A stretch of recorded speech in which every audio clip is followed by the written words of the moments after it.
Hey, hey, hey. Time for another out of this world story from rSpace. My ex-girlfriend thought she would humiliate me by cheating on me, but I turned the tables by humiliating her instead. The story has gotten me a lot of flack among my friends, but to be honest, I don't regret a thing. If I had to do it all over again, I probably wouldn't date her, but if I did, I would do the same thing all over again. I grew up in a local town where my parents were one of the well-off citizens in town. We were an old family, and our family tree can be traced as far back as the founding of the town.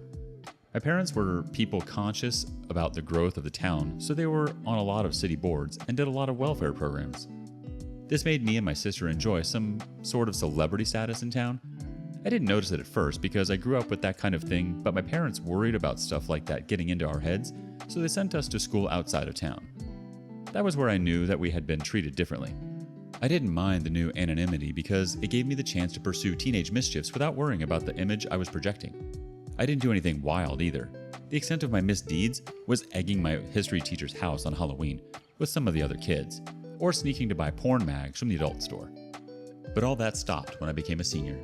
I met Paige, a stunning girl that every guy in my school had a crush on. I did too, even though I pretended not to. Lucky for me, she became a seat partner in one of my classes and I got the chance to talk to her in class. We became pretty close that the entire school thought we were dating, but we weren't. We graduated, and because I didn't have the guts to pursue her, we went our separate ways. I went back home to my parents, and soon after, I forgot about her in the manner that you forget about the girl you liked first. I went to college, partied hard, graduated with honors, and got a job at an advertising firm. I was making good money, given the fact that I didn't really have student loans to settle because my parents paid my way through. They also gifted me with an apartment fully paid in their name when I got a job to show how much they were proud of me. I admit I let these things get into my head, so I squandered my money on drinks and girls. And that was when I met Laura. She was just one of the girls I liked to hook up with, but she had this vulnerable side to her that you couldn't help but feel like you wanted to protect her. And that was exactly what I tried to do. She had an issue with some guys in her neighborhood. I helped her move to a better one, with a little monetary help. She was grateful and she seemed like a proud woman, so I tried not to make a big deal out of it. We spent more time together and I discovered so many things about her, and I gradually started developing feelings for her. I bought her gifts and took her on dates. I even tried paying some of her bills. The thing is, to an outsider, it probably seems like I was throwing my money around to get her attention, but I have never been able to watch someone suffer where I could help. I would have, and have done, the same for other people too. You could even say that my love language is giving gifts. So I wasn't throwing my money around, I was just trying to express how much I cared about her. We got so close that somehow I stopped focusing on other girls and my other vices without even realizing it. When I admitted how I felt to her, she had some misgivings, which at the time, I thought didn't mean anything. I tried to convince her that it wouldn't matter and we would resolve it.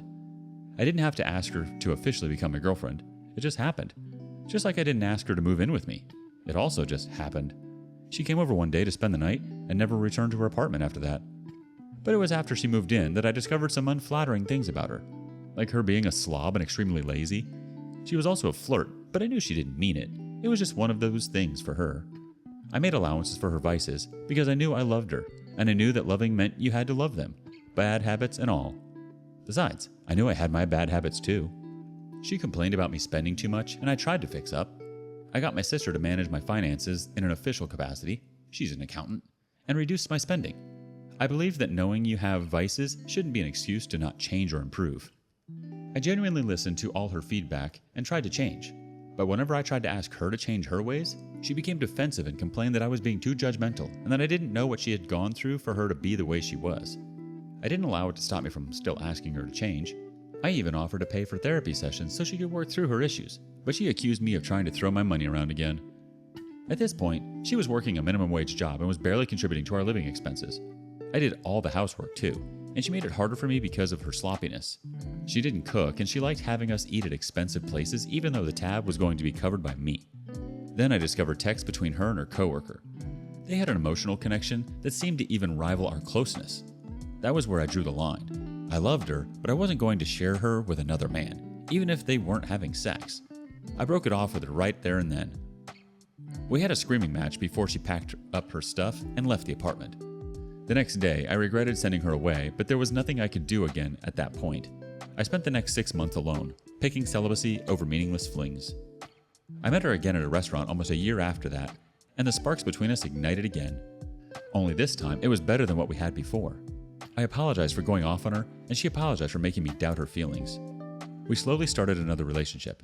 She had worked on her vices, and she seemed like a better person overall. She was still working the same minimum wage job, but she was more responsible than she was before. I was also more patient than I was before. We were both in better places than we were when we broke up. The relationship sailed smoothly, and there was no room for doubt again. We had a policy where both of us had access to each other's phones. I won't lie, a part of me doubted her at first, so I checked her phone every opportunity I got, but there was nothing, so I stopped checking. When COVID lockdown happened, I asked her to move back in with me so we wouldn't be apart from each other. She wasn't quite as reliant on me as the first time we had dated, and I told her I was so proud of her. Not quite long after she moved in with me, she lost her job. Unlike before, she didn't leave everything to me. She cleaned around the house and cooked for the both of us. Then, when the lockdown was lifted, she tried looking for another job, but she had only certain skills and could only find part-time jobs. She wanted to get another part-time job, but I asked her not to because of the stress. At this time, we were already thinking about getting serious. I was thinking about proposing, and I was already making little noises about us getting married. She seemed like she wanted to get married to me too. For some reason, I was not so quick to propose because I had cold feet. But at that point, it appeared like I wasn't the only one getting cold feet. Laura would suddenly turn cold and withdraw affection from me. Whenever I asked her what was wrong, she claimed nothing was wrong, but she still continued to withdraw from me. My plan of proposing was placed on hold because I was scared of rejection. She also became secretive. She would be gone from the house for hours, and when I asked her where she had been, she would lie unconvincingly. I started suspecting that she was probably cheating, but when I checked her phone, I found no evidence. Her messages read normal and there weren't any suspiciously cleared chats or anything. But even though I had no proof that she was cheating, I was convinced that something was wrong. I offered for us to attend couples therapy and she declined at first. But when it seemed like I was also drifting away from her, she agreed to it. We had a few sessions of therapy together before we started noticing results. Later, she explained that she had been looking for a full-time job that wasn't minimum wage again, and the stress was getting to her. I told her that she could quit her job and be relying on me just until she got another job. I explained to her that it wasn't like I was going to leave her needs unmet just because she had no job. She didn't agree with me. She told me it felt like being fully dependent on me would rob her of her independence. My intention for her was never to clip her wings. I wanted her to enjoy the finer things in life without having to bother about cost. That was the kind of life my father had given my mother and us. I intended to do the same thing with the woman I love, but not at the expense of her freedom. I told her that I would assist her in any way that I could. I checked over her applications, adjusted spelling errors, paid for her professional certifications so her resume would look great to recruiters, and sent job vacancies her way whenever I saw them. If she got a call back from any of the places she applied to, I made sure to drive her down and pick her up after interviews. She eventually got a job. It was a part-time job, and she didn't want to take the job at first, but the perks outweighed the type of job, so she took it. There was also the added advantage that she could make a full-time staff if one of the existing full-time staff left. The first few months after she got a job made it seem like we were back on track. Then, she started coming home later than usual. She explained that one of her full-time coworkers had gotten ill, so she was covering for him. I had no reason not to believe her. She kept forgetting plans we made and would arrive late whenever we had a date. As if that wasn't bad enough, she was withdrawing affection from me again. She stopped initiating hugs and sex. She also kept making excuses whenever I tried to initiate sex too. Then, out of the blue, she would love bomb me.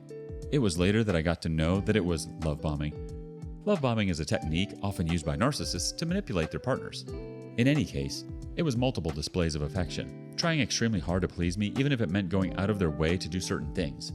When I felt like things were back to normal again, she would withdraw away from me, starting the cycle all over. I attributed it to work stress, since she was covering for her coworker more and more. I thought that things would get better if she could get the full-time position, and I even encouraged her to continue her shifts. It was during one of her stages of withdrawal that I ran into Paige, my former crush from high school.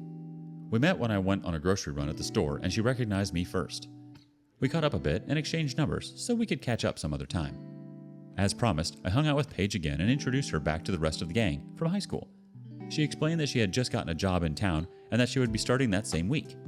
I promised to show her around town with my girlfriend. She agreed and I made plans for a picnic the next weekend. When I got home, I told my girlfriend all about how I ran into my friend from high school and how Paige was my crush, but I never acted on it. She didn't seem jealous, and she agreed to go picnicking with her the next weekend. However, she backed out last minute and told me to go ahead without her. I guess it was her way of trying to justify her cheating on me. that if she pushed me into situations where I'd get emotionally attached to another woman, then she'd have no problem continuing cheating. But it didn't work. I only saw Paige as my friend. I didn't go out of my way to talk or hang out with her, and when we hung out, it was usually with other friends. I tried to get my girlfriend and Paige to meet, but it didn't work out. I would make plans and Laura would bail, so the meetings wouldn't happen. So I never got around to making introductions until Laura and I ran into Paige by accident one evening. It was a date that had gone well, and Laura seemed like old self again. When I saw Paige, I raised my hand and waved her over. It turned out that Paige and Laura worked in the same place, and Paige was Laura's boss. I noticed that both women seemed cold to each other, but I thought it was because Paige was trying to be polite. I knew for a fact that Paige's politeness often came across as rude to people, and that Laura was probably reacting to the rudeness. Paige went on her way, and I went home with my girlfriend.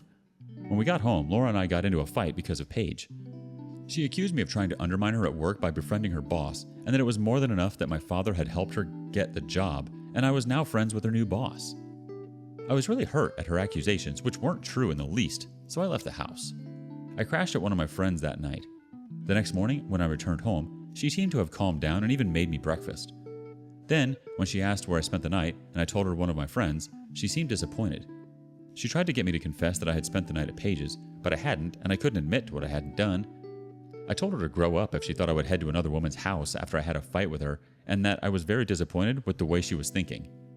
She apologized and we made up again, but I noticed she became a little bit anxious and would ask if I had met with Paige in her absence. The answer was always no because I didn't have time. I thought that she was mentioning Paige a lot more because of her jealousy, which was unfounded. When I had plans to meet with a couple of friends and I knew that Paige was going to be there, I mentioned it to my girlfriend and she instantly decided to tag along. At the gathering, Laura made sure to stick closely to me so nobody had the chance to speak with me without her being there. I thought she acted like that because she was marking her territory. It went on like that for a while. She would always tag along whenever I told her that Paige was going to be there. I asked her if she would like me to stop talking to Paige, but she said no. Then one day, Paige asked to meet with me. I was at work and I decided to drop by her place on my way home. I didn't tell Laura because I figured that I would just tell her when I got home. When I got to Paige's place, she looked sad and angry. She told me that I probably wasn't going to believe her, but that Laura was cheating on me with some guy at work. That everyone at work knew they were screwing, and nobody knew that she had a boyfriend. I didn't believe Paige, so I told her that I got it, and that I would be going home. On the drive home, I thought maybe Paige was lying, or maybe she had misunderstood what their relationship was. I didn't want to believe it, but a part of me knew that it was the truth. When I got home, I pretended like I wanted to install a new update on her phone, like I do periodically, and used the opportunity to go through her phone again. This time, I decided to go through her emails and Snapchat. Her mails held conclusive proof, and it was ingenious because I wouldn't have thought to check through her work emails. The work guy wasn't the only one, even though they had been cheating for a long time, almost immediately after she started working there. There were also others that as far back as immediately after lockdown. I was absolutely crushed. I texted Paige to let her know that she was right and that I was sorry for not trusting her. I couldn't sleep that night because she was right next to me and all I wondered was why she had cheated. By morning, I could tell myself that no matter why she cheated, it wasn't because of me. I decided to get back at her and humiliate her the way she had humiliated me in my absence. I met with Paige again and asked her to help me plan my revenge. She didn't like my plan, but she still decided to go ahead with it. What I did was pretend to plan an engagement party. I let snippets of my plans leak to her when I was in her presence. I kept the engagement ring I bought where I knew she would find it. She became more excited and would randomly just giggle.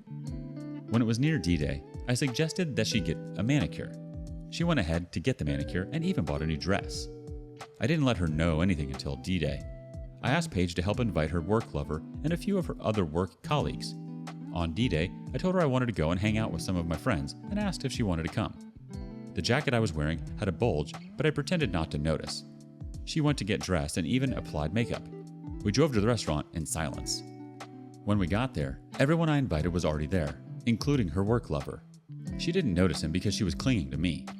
Halfway through the meal, the banner I asked to be made dropped and the lights dimmed. The waiters brought champagne, and after they poured some in a glass, I asked to make a toast. Everyone's attention was on me, including the other customers sitting in the restaurant. Today was supposed to be the beginning of the rest of my life with a wonderful and beautiful woman. But I found out recently that you can never really know a person's true heart unless they share it with you. Today, in front of everyone seated here, I'm going to ask the one woman that I know will always have my back to spend the rest of her life with me. Paige, darling, will you marry me? The restaurant exploded with surprise. Laura yelled at me, and I didn't hesitate to ask her if she could deny cheating on me with her lovers, who were also seated at the table. I told her that I didn't want to have anything to do with her again and that she should get her stuff out of my apartment before I returned home. The story went viral and a blog even carried it. They splashed pictures of her, which I was more than happy to supply, everywhere. She couldn't stand the shame, so she quit her job and left town. I haven't heard from her since then, and I sincerely hope that she is living miserably wherever she is. Update. Today I got married to Paige. The past 6 months have been filled with joy because of her, and I wish I had gotten to experience love with her sooner. Since I already proposed, we decided to elope to Vegas 2 days ago, and now we are married. I can't wait to spend the rest of my life with her.